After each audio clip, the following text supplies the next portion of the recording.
and welcome to this week's episode of Think Tank Thursday. I'm Denise Killian, and we appreciate you being here. Of course, I'm with the Growth Pro Group and Trainertainment. Before we begin, I want to thank our sponsors for 2025. We appreciate their support, which helps us bring you a new episode of Think Tank Thursday each and every week.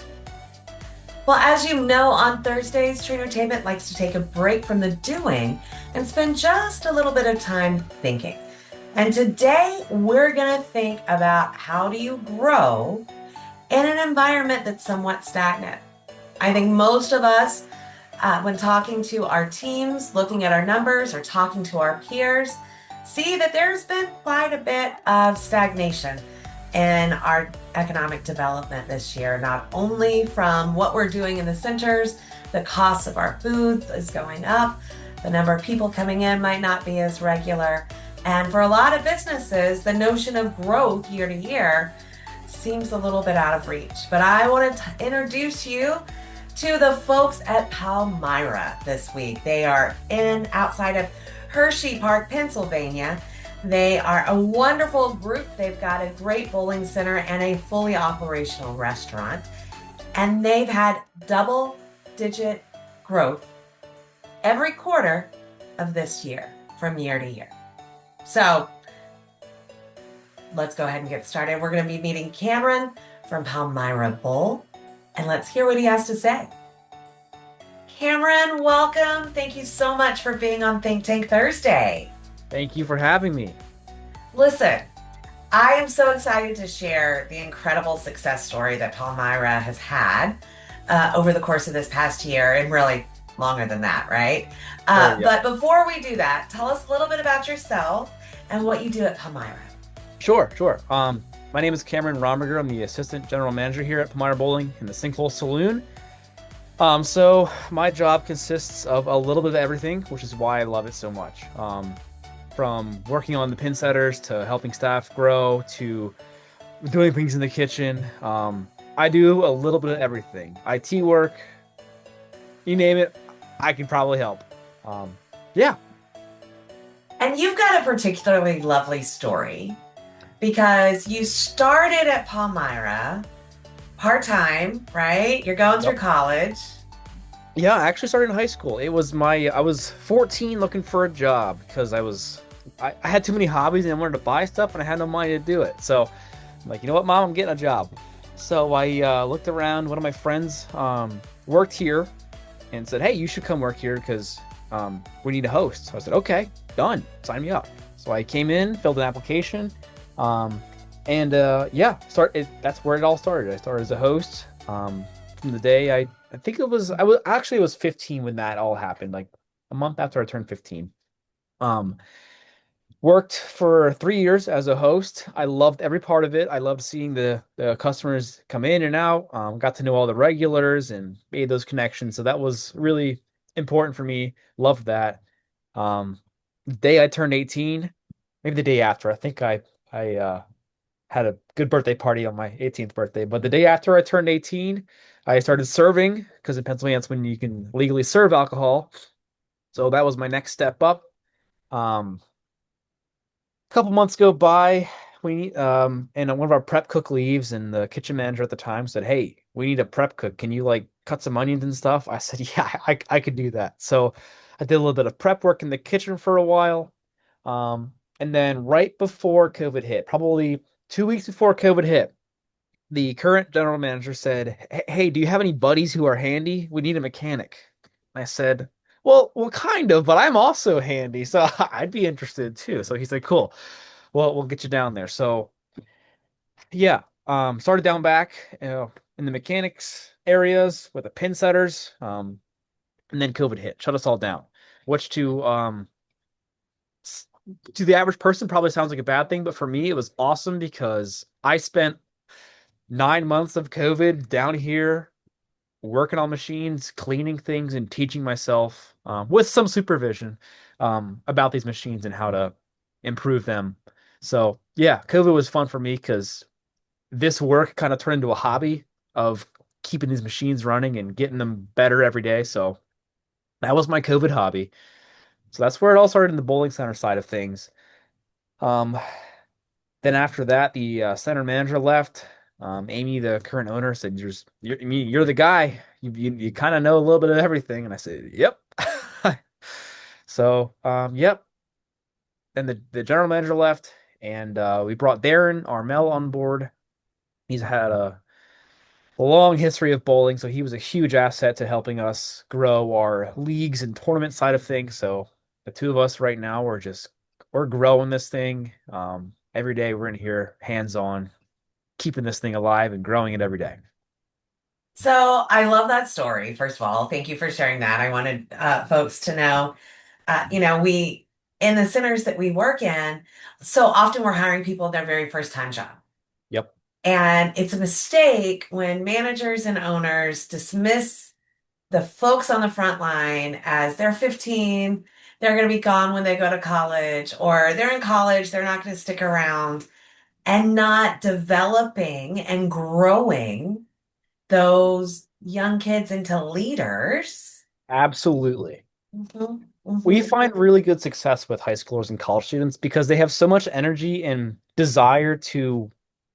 This generation really does want to help people. Um, there's a whole lot of them that have good in them. There seems like there's a lot of bad sometimes, but there are a really good handful that have good in them. Um, and I've always been told, like, don't hire friends of employees, but to me, I've always found success in that because our good eggs have good egg friends. So, Mhm. and that also helps build what we have here is like such a huge staff family. Like having everyone's friends work here, and we really do have a big family that works here. So that goes hugely to our success as well. So let's talk about success because um, this year is a tough year. The economy is crazy.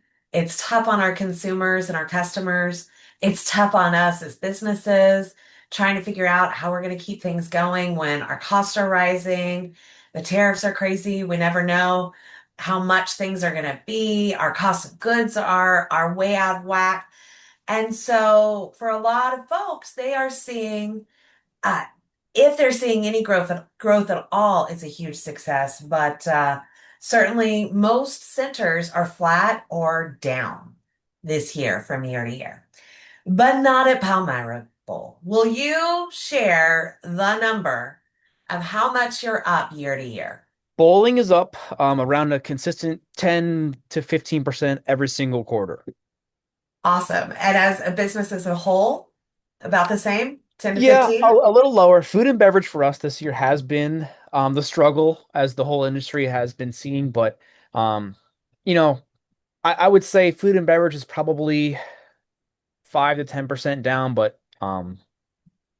bowling center is kind of pulling it up right now. So we're not seeing any trend downwards in the bowling center. So you have a unique setup at Palmyra. You are a bowling center in that you have bowling, that's your number one attraction. You also have a full restaurant. Yes. So that brings many challenges. Because we are a full service restaurant and we're not necessarily your typical bowling center restaurant. We don't have anything frozen that's not typically prepared fresh. Like all of our wings and burgers, never frozen, always fresh. So for us, it runs us into issues because our league bowlers don't necessarily care to have a $15 burger. They want a frozen burger for $8 or what, Whereas we don't really believe in that because that's not what our customers that come to the restaurant want. So we find ourselves trying to figure out what is a good balance. And the good balance is not sacrificing on quality ingredients, which opens the can of worms of, well, we have to keep prices higher because our cost of food is so much higher. So that's where the restaurant struggles the most. I think a lot of bowling centers do have the same issue. Um, so yeah, it's definitely a blessing and a curse for food and beverage. So being up as much as you are as a center overall, in a time where nobody's up, how have you done it?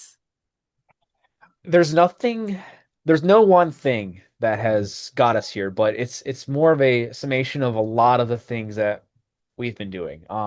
One is promoting summer leagues and really making attractive flyers.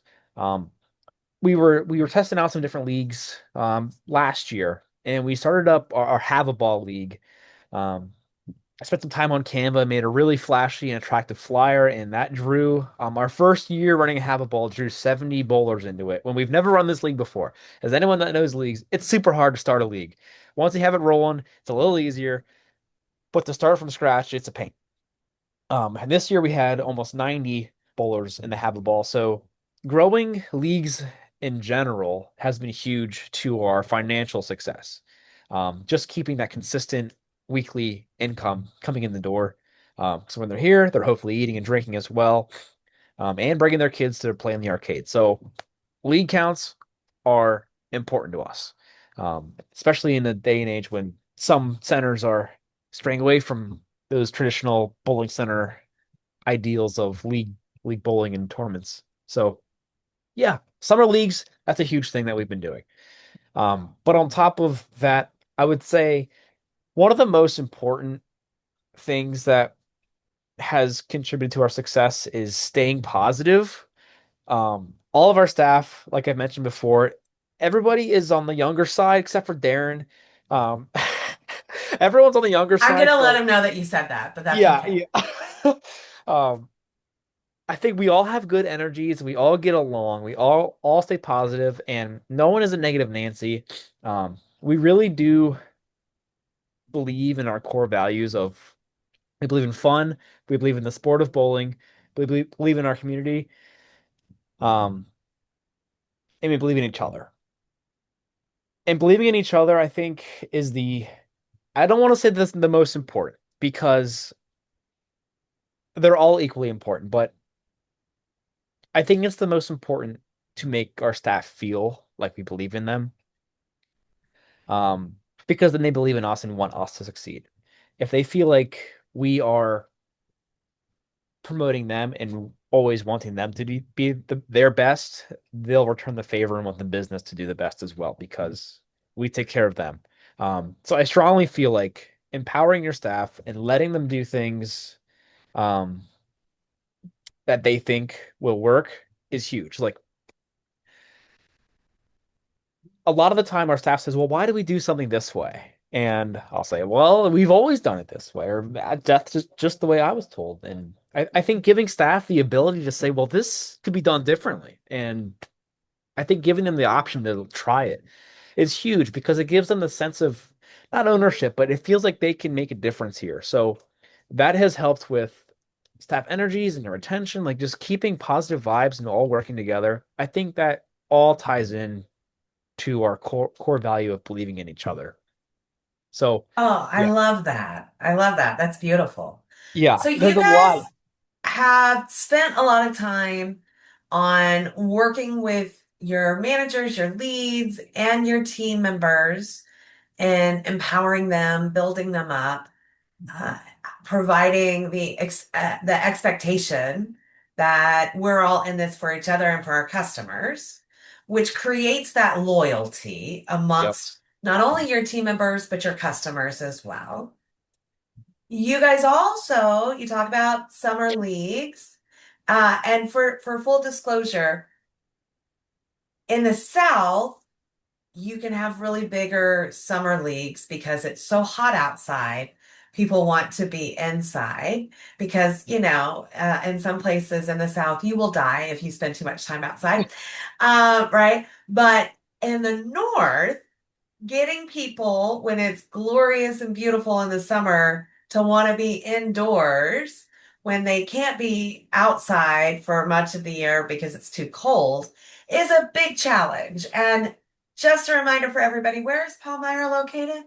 We are about 10 minutes east of Hershey Park. I'm sure you've all Mhm. heard of Hershey Park, the chocolate world. Yeah. Yes. So y'all are in summer is outside time Yes, place. it's Hershey Park season around here. Yeah. So aside from we made these really cool flyers, how did you really get summer leagues to go? So what really, I'll be honest, what really carries us through the summer is Amy's tournament, the Dutchman tournament. Mhm. Um, it's the largest tournament on the East Coast. We run it Friday, Saturday, Sunday, pretty much open to close. Um, this is really Amy's tournament. She has grown this. I can't take much of the success besides of making sure that everyone in the building is having a good time.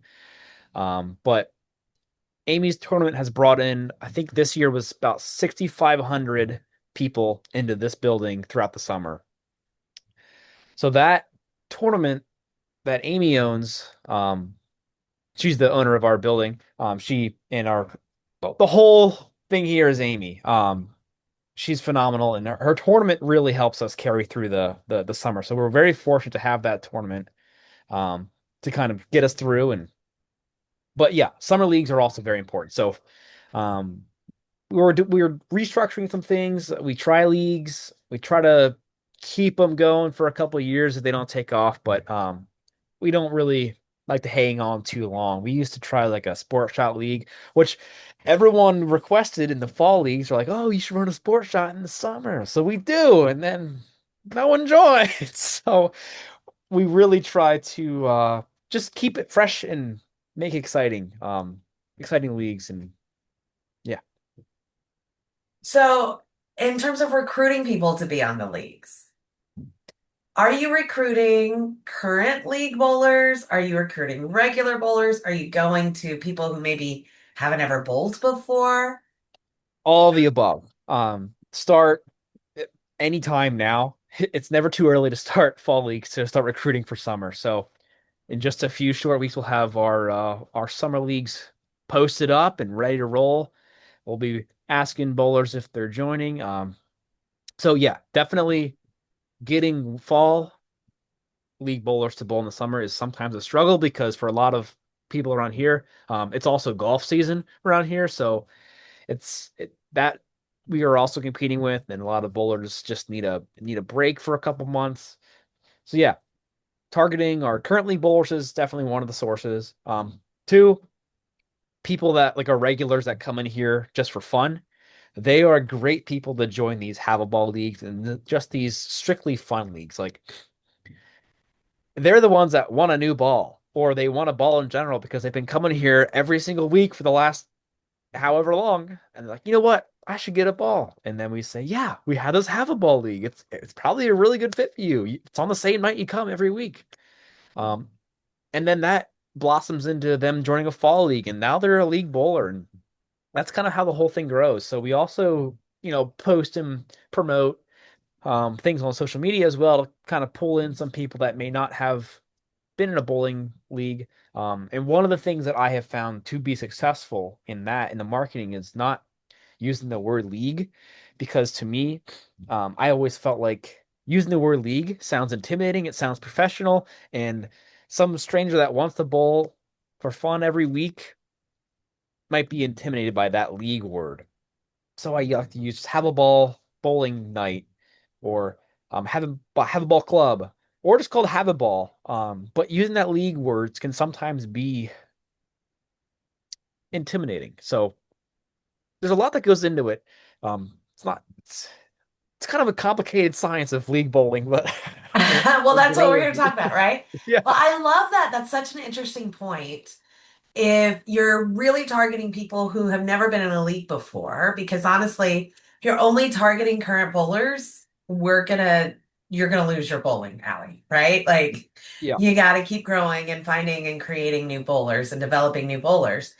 So if you're going after people who aren't either currently bowling or are just coming in for fun, the thought of joining a league is intimidating. So that's a really, really good point of maybe thinking about your messaging and finding a different way to get them in for that first timers group. And then they realize, oh, this is fun. I don't absolutely. have to be the best bowler in the world to do this. Let's go. Yeah, it's definitely that. Because on their first night, like they always bowl way better than they think, and it's better than half of the people are bowling with anyway. So like it's always awesome to see, you know, them do better than they thought they would. and have a good time doing it and just ready to come back again next week. So getting over that initial hump of fear of the league word is huge. But once they're over, they're hooked on bowling.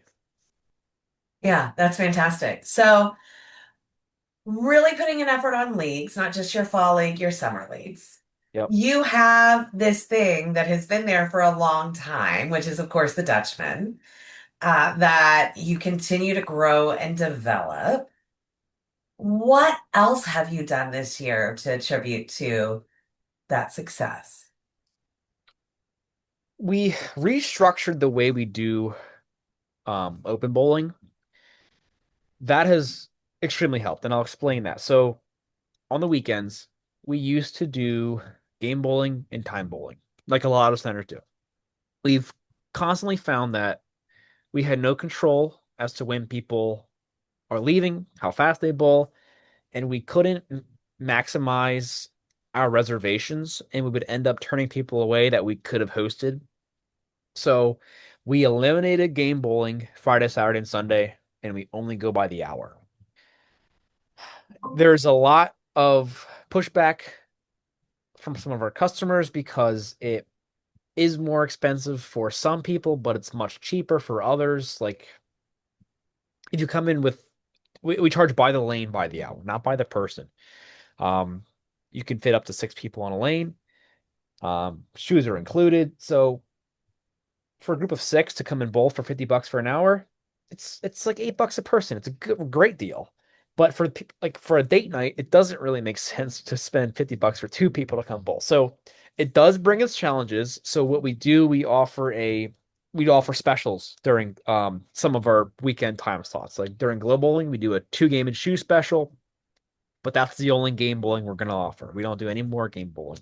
And that special is really designed for those couples that come in that it doesn't make sense to spend $50 for 2 of them to bowl. So yeah, so restructuring um, our bowling has hugely helped grow not only revenue but maximize the way that we can control the reservations. It makes our online reservations much more simpler. So just kind of dumbing it down, really. That's all we did. Dumbed it down, went back to the simple by the hour. Um, that has helped for sure.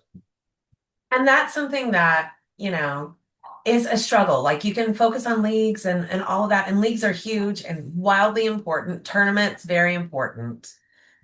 But you also got to figure out your open bowl, people coming in to bowl on a Tuesday night for no reason or a Saturday afternoon, right? The how do you get those people? And you can't finding a way to do it consistently becomes really, really huge. So reevaluating what prices are you offering, right? Yeah, yeah, definitely that. Um, yeah. So what would you say as you look forward to um, this next year? And we're looking back because we're in that time of year, right? Where we're reanalyzing everything, prepping for next year. What is the biggest win and what is the biggest opportunity to maybe reevaluate something? Um, I won't reveal too much because nothing's set in stone, and I don't want to put the horse before the or the carriage before the horse, whatever The that cart saying before the is. horse. The Yeah. cart before the horse. But I think it all comes down to maximizing revenue per square foot. Um, that's what's really what it is. Yeah, I don't know. What else to say without giving food and beverage is not going anywhere, but it could be restructured a little bit. Um, particularly in the areas that already are open during these summer months. Um, Okay. those are the lower producing revenue streams because they. So here's the philosophy. We have an outside patio that we used to have really as a separate restaurant. It used to operate as a fully separate restaurant, separate kitchen and all. Um, and it's great for 3 months out of the year. Out of those 3 months, it's either too hot, too cold, too rainy, too windy, and it only makes revenue for a few weeks in total number of days out of the entire year and takes up a lot of space. So it's definitely one of our areas that we love. We love to sit out there, we love to eat out there, and our customers love it, but business is a numbers game, and we have to respect what the numbers say. And right now, arcades are killing it across the country, and the revenue per square foot is way more than food and beverage could ever imagine. Um, so that's kind of what we are getting towards potentially. Maybe some additions. Yes, Okay. I like it. some new structure, some additions, and some more fun. And I also love the thought of looking at your revenue per square foot. Yeah. It's those reevaluating everything from top to bottom, from wall to wall of what are we using this space for? What is the return on this space? Could we be utilizing it in a different way? Could we tweak what we're offering in this space? Could we move this over here and then add something else here? And, the really reevaluating, because not only is that great for potential growth of your business, but it's also really great for your customers. They like to come in and say, "Oh, that's new. Oh, hey, there's something else," right? Yeah. Yeah, Yeah. definitely. And that's kind of it's all driven by how much can we grow, and we can only grow so much with what we are currently doing. I mean, there's obviously a cap to everything, but I like to sometimes like untwist the cap and move it somewhere so we can fill the bottle a little more. So that's what we're kind of doing. Is thinking outside of the box and figuring out what else we could do to for our customers in our community.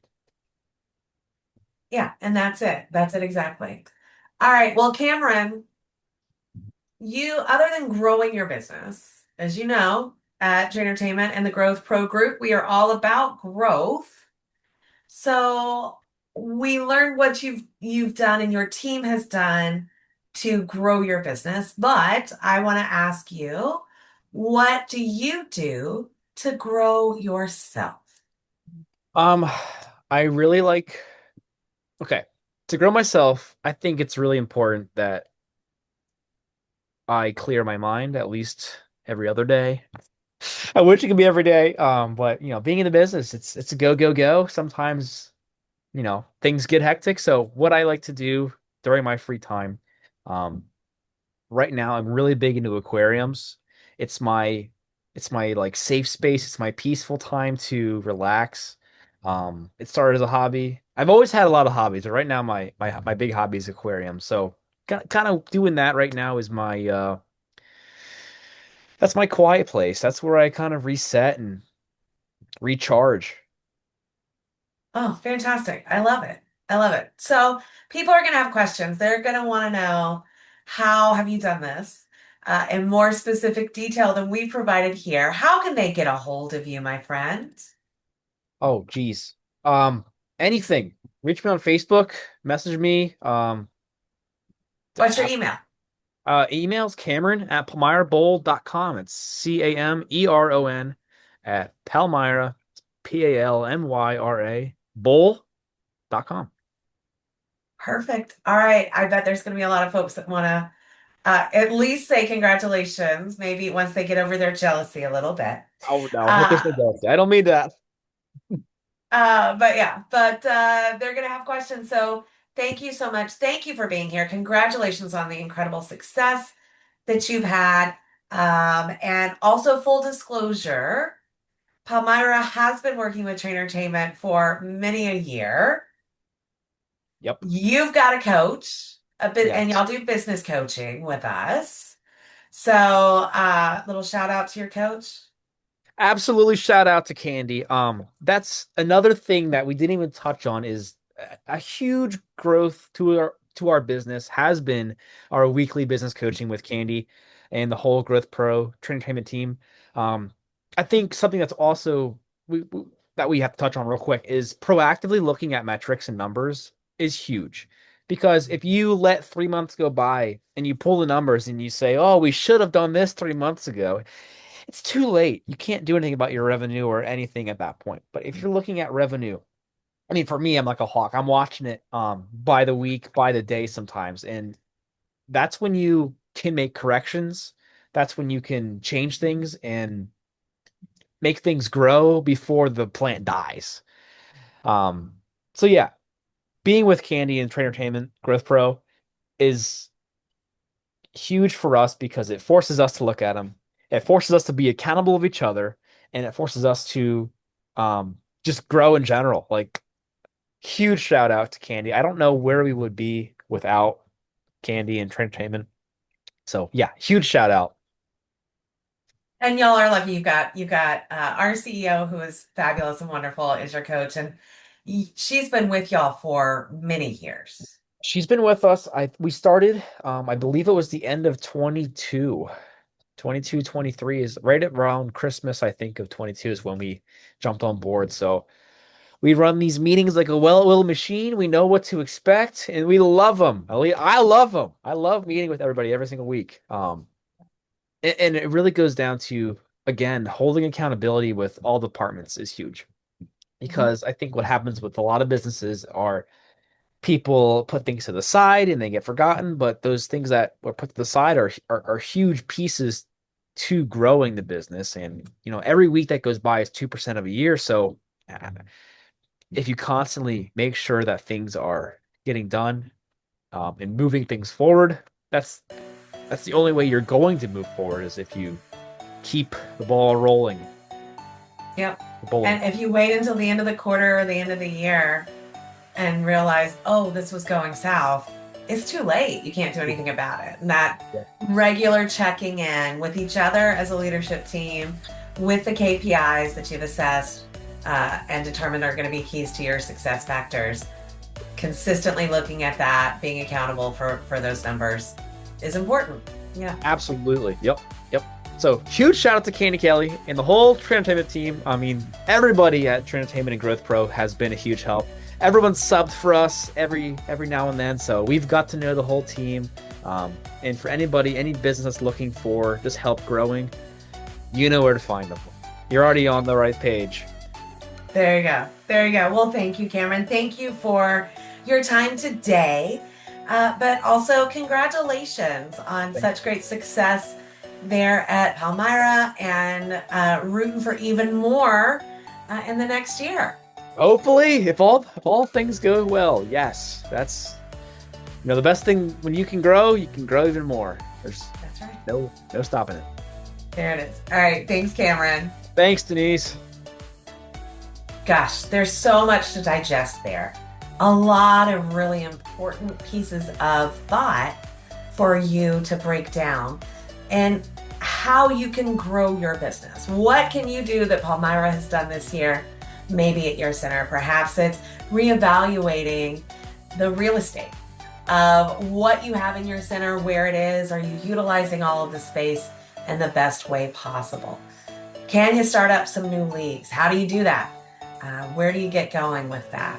Is there a tournament that you can start? Of course, you're not going to have the success of the Dutchman overnight, but can you get something started that can grow into that?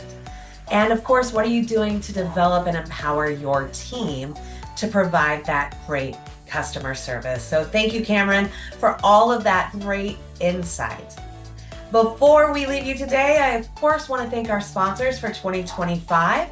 We appreciate what they do in bringing you a Think Tank Thursday each and every week. And if you've got an idea, I want to hear from you. You can reach me at denise@trainertainment.net. Thanks for tuning in to today's episode of Think Tank Thursday. And remember that the journey to success is all about growth. And here at Trainertainment, we are committed to helping bring you and your company great success.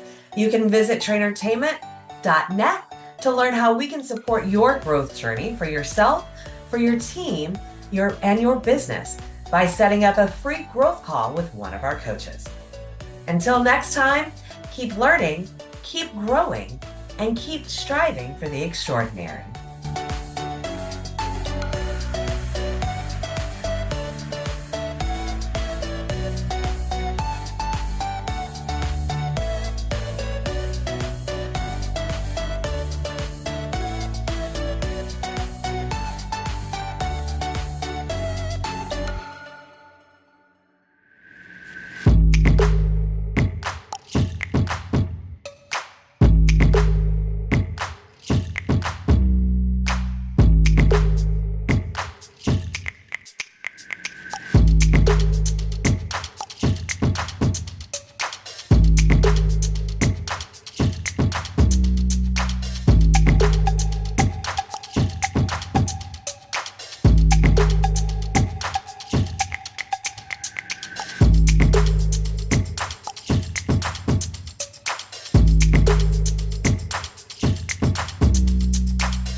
Playthrough is an online scoring system for mini golf courses. Simply post a QR code near the first hole. Golfers scan it with any mobile phone, add their golfers, and start entering scores. They can easily view their group leaderboard or the course leaderboards. Playthrough also includes features like hole sponsor logos and hole transition ads to help grow your business. Visit playthroughmini.com to see what else Playthrough can do.